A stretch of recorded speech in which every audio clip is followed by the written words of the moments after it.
जी नमस्कार दोस्तों, स्वागत है आप सभी को अपने चैनल विनीत ड्रीम क्लास में। देखिए दोस्तों, आज हम इस वीडियो में बात करेंगे भारत के राष्ट्रीय आंदोलन, मतलब कि भारतीय राष्ट्रीय आंदोलन। देखिए, आप किसी भी एग्जाम की तैयारी कर रहे हैं, आपको इस वीडियो के माध्यम से एक न एक प्रश्न जरूर आएंगे। और खास करके अगर आप बिहार बोर्ड क्लास 12 की तैयारी कर रहे हैं या 10th की, तो उसके लिए यह वीडियो बहुत ही महत्वपूर्ण होगा। ठीक है, तो चलिए हम बात करते हैं। अगर आप लोगों को इसमें से किसी भी प्रश्न का उत्तर याद है तो कमेंट में जरूर बताइएगा कि क्या हो सकता है। देखिए, जैसे कि बात करें कांग्रेस की स्थापना, है ना, अगर आप लोगों को पता है तो कमेंट कीजिएगा कि कांग्रेस की स्थापना कब हुई।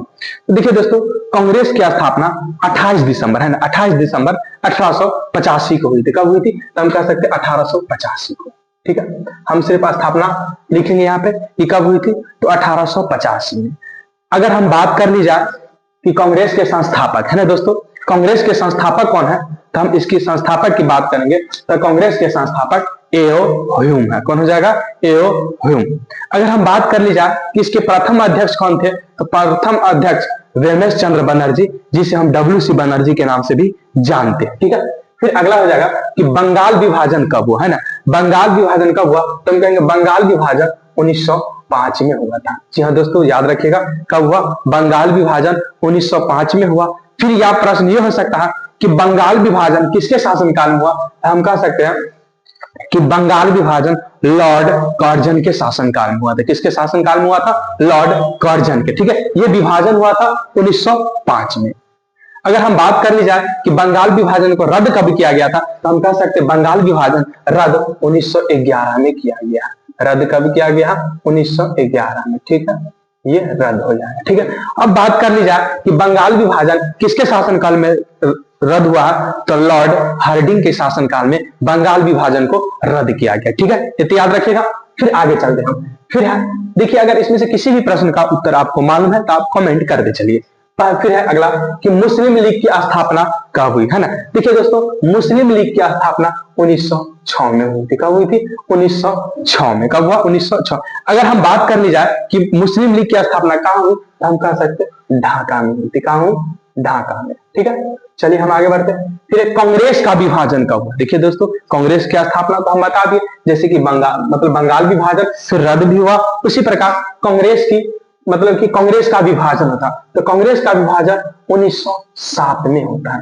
जी हाँ दोस्तों, याद रखिएगा कांग्रेस का विभाजन कब हुआ? 1907 में। अगर हम बात कर लिया किस अधिवेशन के तहत, तो हम कहेंगे सूरत अधिवेशन के तहत। देखिए, जैसे बंगाल विभाजन हुआ फिर रद्द हुआ, उसी प्रकार कांग्रेस विभाजन हुआ फिर रद्द भी होते हैं। तो अगर हम बात कर ली जाए कांग्रेस विभाजन का जो रद्द किया गया 1916 में, है ना, मतलब कांग्रेस जो है ना, दोनों दल आपस में एक हो गए। कब हो गए?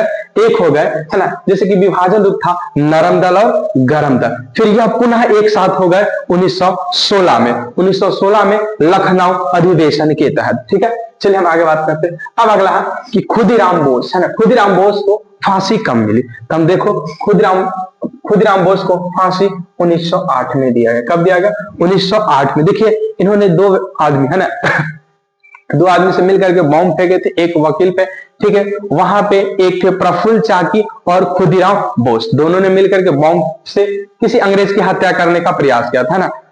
तो इसमें क्या हुआ था कि प्रफुल्ल चाकी ने डर से आत्महत्या कर लिया और खुदीराम बोस को फांसी की सजा दी गई। और ये भी याद रखिएगा कि सबसे कम उम्र में फांसी की सजा किसे मिला था, तो हम कह सकते हैं खुदीराम बोस को। कब मिला था? किसको मिला था? खुदीराम बोस को। अब है मॉर्ले मिंटो सुधार अधिनियम। जी हाँ दोस्तों, कह रहा कि मॉर्ले मिंटो सुधार अधिनियम कब बना, तो हम कह सकते हैं मॉर्ले मिंटो सुधार अधिनियम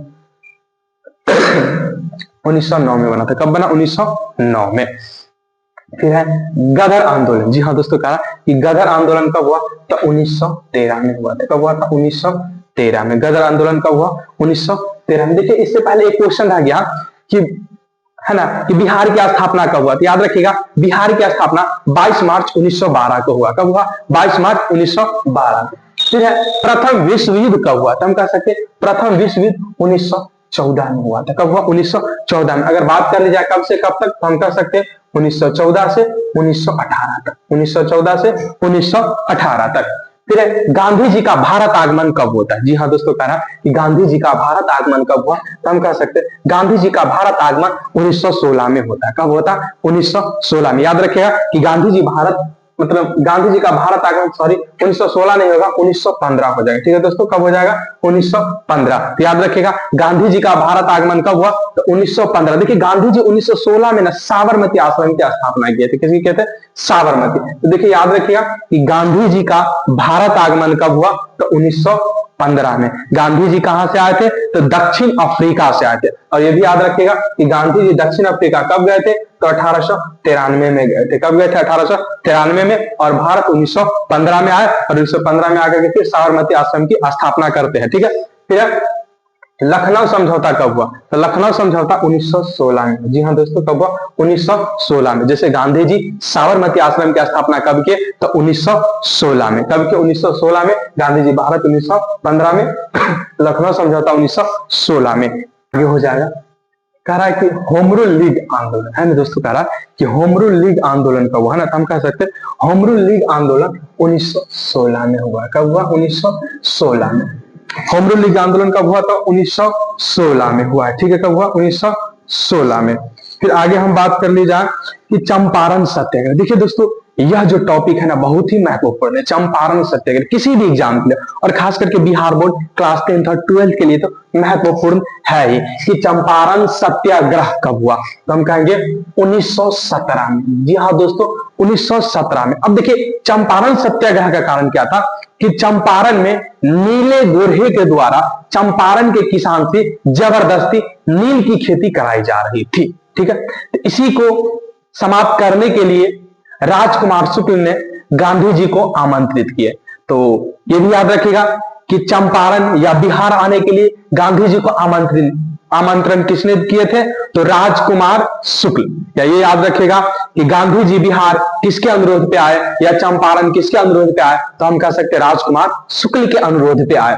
फिर याद रखिएगा कि गांधी जी चंपारण कब आए, तो अप्रैल 1917 में। इसलिए हम कहते हैं कि चंपारण सत्याग्रह कब हुआ, तो 1917 में। देखिए फिर गांधी जी चंपारण आते हैं और यहां तिनकठिया प्रणाली को समाप्त किया। तिनकठिया प्रणाली का अर्थ यह होता है कि 3 कट्ठे में नील की खेती करना अनिवार्य था।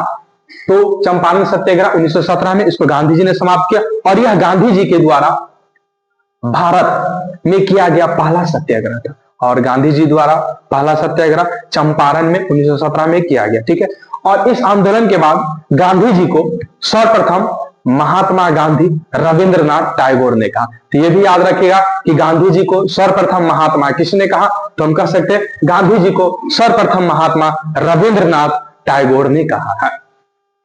फिर है अहमदाबाद मिल मजदूर आंदोलन। जी हाँ दोस्तों, कह रहा कि अहमदाबाद मिल मजदूर आंदोलन कब हुआ, तो देखिए इसके जस्ट 1 साल बाद, मतलब कि 1918 में हुआ है ना, 1918 में। और यहीं पे गांधी जी ने पहली बार भूख हड़ताल किए थे। फिर है खेरा सत्याग्रह। खेरा सत्याग्रह भी 1918 में होता है। कब होता है? 1918 में। फिर है रॉलेट एक्ट। जी हाँ दोस्तों, कह रहा रॉलेट एक्ट कब हुआ, तो 1919 में हुआ। कब हुआ? 1919 में। देखिए रॉलेट एक्ट क्या था, रॉलेट एक्ट को काला कानून भारतीयों ने कहा था, है ना। इसे क्या कहा था? भारतीय ने कहा था। रॉलेट एक्ट को बिना अपील, बिना वकील और बिना दलील के कानून भी कहा जाता है। तो रॉलेट एक्ट कब हुआ? 1919 में हुआ है। फिर है जलियांवाला बाग हत्याकांड कब हुआ, तो जलियांवाला बाग हत्याकांड 13 अप्रैल 1919 को होता है। जी हाँ दोस्तों, ये भी घटना 1919 में घटित होती है। कब? तो 13 अप्रैल 1919 को जलियांवाला बाग स्थान, जलियांवाला बाग हत्याकांड। यहाँ पे एक सभा चल रहा था। ठीक है, सभा चल रहा था, इसमें आकर के जनरल ओडायर ने अंधाधुंध गोली चला दी। तो जलियांवाला बाग हत्याकांड पंजाब के अमृतसर में हुआ था। कहां हुआ? पंजाब के अमृतसर में। कभी कभी इसका स्थान भी पूछता है कि जलियांवाला नरसंहार कहां हुआ था, तो हम कहेंगे पंजाब के अमृतसर। फिर है खिलाफत आंदोलन, है ना दोस्तों, कह रहा कि खिलाफत आंदोलन कब हुआ। ठीक है, तो कह रहा कि खिलाफत आंदोलन जो है 1919 में हुई थी। ये भी क्या हुआ था? 1919 में। और एक चीज और याद रखिएगा कि 1919 है ना, कि 1919 को काल को क्या कहते हैं, तो हम कह सकते हैं कि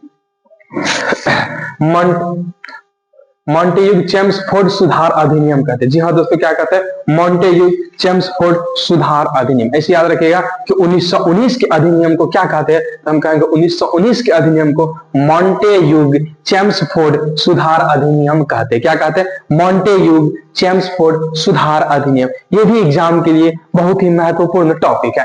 फिर अगला है चौरी चौरा कांड कब हुआ, है ना? चौरी कांड, चौरी चौरा कांड 5 फरवरी 1922 को हुआ था। कब हुआ दोस्तों? 5 फरवरी 1922 को हुआ था। चौरी चौरा कांड 5 फरवरी 1922 को हुआ। जी हाँ दोस्तों, कब हुआ? 5 फरवरी 1922 को हुआ है। फिर याद देखिए, उसके बाद है स्वराज्य पार्टी की स्थापना कब हुआ? तो स्वराज्य पार्टी की स्थापना 1923 में होता है। जी हाँ दोस्तों, स्वराज्य पार्टी की स्थापना 1923 में। अगर संस्थापक पूछे तो मोतीलाल नेहरू और चित्तरंजन दास के द्वारा स्वराज्य पार्टी की स्थापना की गई। ठीक है, फिर आगे हम देख लेते हैं कांग्रेस का बेलगांव अधिवेशन। देखिए, यह एक ऐसा अधिवेशन है जिसमें गांधी जी ने सिर्फ अधिवेशन किए थे। और यह भी याद रखिएगा कि कांग्रेस के अधिवेशन गांधी जी ने कितने बार किए? एक बार। कौन? तो 1924। कौन से अधिवेशन? तो बेलगांव अधिवेशन। इस समय गांधी जी जेल से छूट करके आए थे। याद रखिएगा, कांग्रेस का बेलगांव अधिवेशन कब हुआ? 1924।